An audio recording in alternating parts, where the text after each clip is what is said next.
As far as the state of Andhra Pradesh is concerned that I represent in the Parliament of Visakhapatnam, I'd like to specifically appreciate the Honorable Finance Minister Nirmala Sitharaman ji and our Prime Minister Modi ji for the support of 15,000 crores that's been announced for Amaravati in the current financial year and the commitment to allocate more in the coming years, because Amaravati is a project that's very historic and unique. We've received about 33,000 acres from over 30,000 farmers without taking a single rupee upfront, with the trust that we will develop and give back a world-class capital. But due to the damage of the last 5 years in the previous government, we've lost that ability to do it. So we need the support of the centre, and we appreciate the centre's response to that. Also, we'd like to appreciate the government's stance on Polavaram, and saying that it's not just the lifeline for Andhra Pradesh, but a lifeline for the country, because it can provide food security for the entire country. And really appreciate the government's commitment to financing and ensuring the early completion of Polavaram irrigation project in the state of Andhra Pradesh. As far as industrial development and infrastructure goes, there was mention of the Koparthi node, the Orvakkal node in the Visakhapatnam-Chennai industrial corridor and the Hyderabad-Bangalore industrial corridor.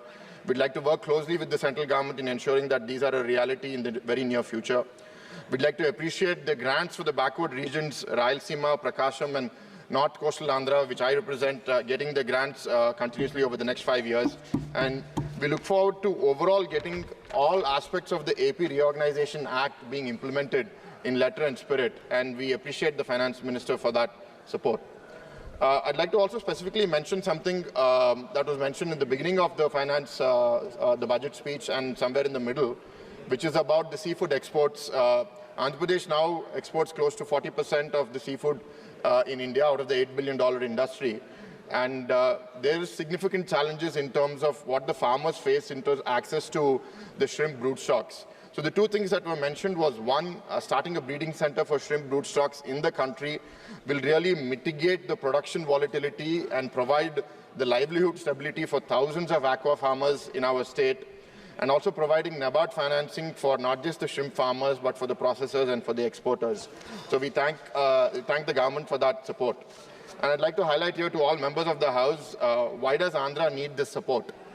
The state was divided in 2014. I'd like to remind everybody in the House, the division, according to us, was done unscientifically.